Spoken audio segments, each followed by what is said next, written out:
Alors voilà, c'est Kevin. Petite explication sur ce qui se passe ici. Aujourd'hui, samedi, grosse journée, le samedi à chaque fois. Ce samedi-ci, j'ai prévu grosse balade à vélo, 1h30 à vélo pour aller dans un parc près de Londres.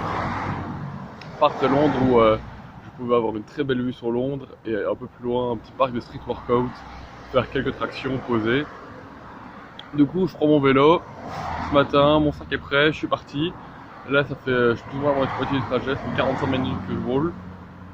Et puis je fais un gros coup de pédale, parce que j'étais sur la route, il fallait que j'accélère, il y avait des voitures. Et là, bam, gros bruit, je comprends pas trop qu'est-ce qui se passe. Je me mets sur le côté, je regarde ma roue. En fait, ma roue a un petit problème. Je vais vous montrer. Elle est là. Et en fait, ce qui est censé tenir ma roue à mon vélo est cassé. Du coup, ma roue ne tient plus à mon vélo. Ouais, j'ai eu de la chance, je suis pas tombé, genre ça tenait encore plus ou moins bien. Du coup, tout ça pour dire que j'ai plus qu'à faire le retour à pied et abandonner mon vélo aussi, que il ne sera plus utile. C'est irréparable, en tout cas avec mes compétences. Je pense que je dois souder ces deux bouts ensemble. Ces deux bouts qui sont d'ailleurs bien dégueux, plein de graisse. Et du coup, voilà, c'était la première partie de mon samedi. Je pense que ça va pas être la dernière partie, vu le chemin qui me reste à faire pour rentrer. Oh putain. Là, l'option, vu que je suis un peu au milieu de nulle part, j'ai regardé, je suis pile à la moitié de mon trajet, c'est super drôle. Du coup, au milieu de nulle part, je peux essayer de marcher 20-30 minutes pour arriver à une petite ville. De là, peut-être prendre un bus pour arriver à une gare. Ou alors, juste, je suis en chaussures de sport, du coup, bah, je suis allé courir. Je ne sais pas encore si je vais quand même aller à Londres. C'est juste retourner chez moi, tout triste, mais voir si je peux racheter un vélo pour le mois qui reste. Parce que j'utilisais ce vélo tous les jours quand même. C'est pas mal. Du coup, voilà, là je vais déposer mon vélo dans un coin.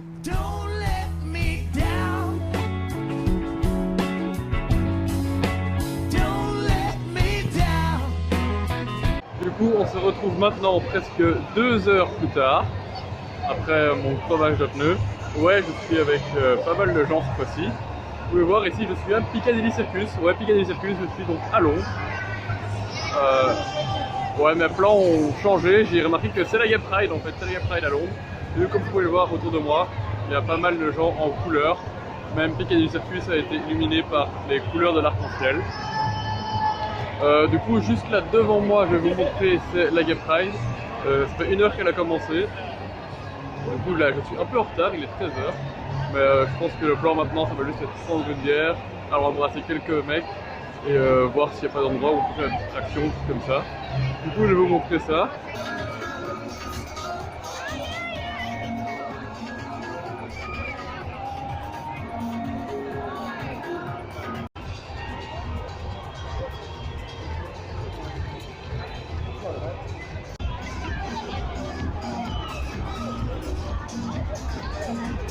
Alors voilà, j'ai dû faire un petit tour dans la parade. Au début, je me sentais un peu mal parce que je suis pas vraiment habillé pour. Ouais, finalement, en fait, je suis habillé pour, ça va, ça passe. Du coup, là, je pense que ça va se diriger vers Trafalgar Square. Je vais directement anticiper le mouvement et aller directement là-bas pour voir tous les mecs qui se fait chaud. Mais avant, je vous présente le nouveau Hard Rock Café de Londres. Je pense que par la même occasion, on peut également profiter des superbes rues de Londres qui habituellement sont bondées de voitures, même si le passage est restreint pour les voitures.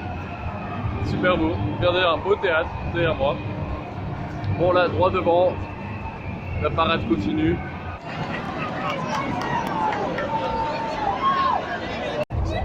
Et en même temps, on peut quand même dire que c'est quand même très bien d'avoir une Gay Pride comme ça.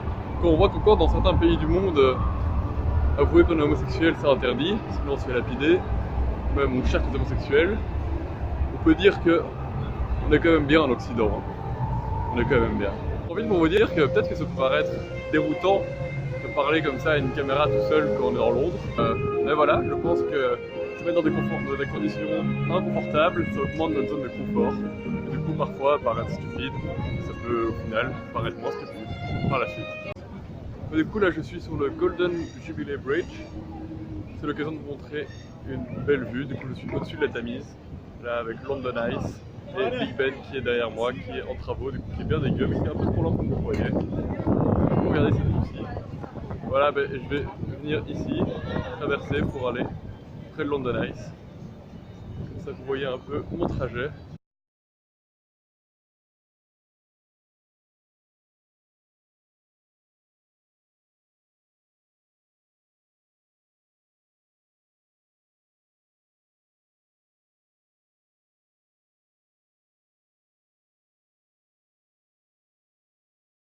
Les Anglais sont connus pour respecter les règles. Les Anglais respectent les règles et quand ils ne respectent pas les règles, c'est qu'ils font quelque chose de vraiment très très grave. Il n'y a pas de petites règles non respectées. Et là, on est sur une route où il n'y a pas de voiture, parce qu'il y a la capraille, la route est fermée. Et les gens attendent quand même, face à vos piétons, que le feu soit vert pour les piétons pour passer. Ils sont stupides. Ici, je suis près juste à côté d'un ancien bâtiment de la royauté. Et du coup, par tradition, parce que la reine se connaît ici, même aucun membre de sa famille, il y a toujours des gardes, comme vous pouvez voir juste ici. C'est des gardes à chevaux. Du coup, à 11h30, juste derrière le bâtiment, il y a le relais de la garde à cheval. Super intéressant. Assez sympa d'ailleurs.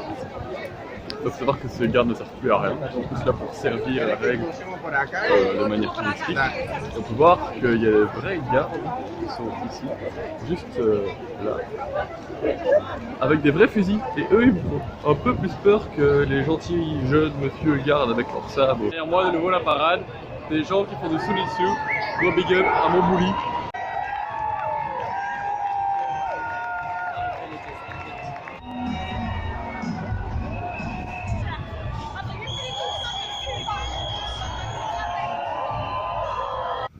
Voilà, c'est ici que se termine mon aventure d'aujourd'hui, parce que je suis à 100 mètres de chez moi. Là tu vois le beau petit quartier où j'habite. Du coup voilà, tchuss.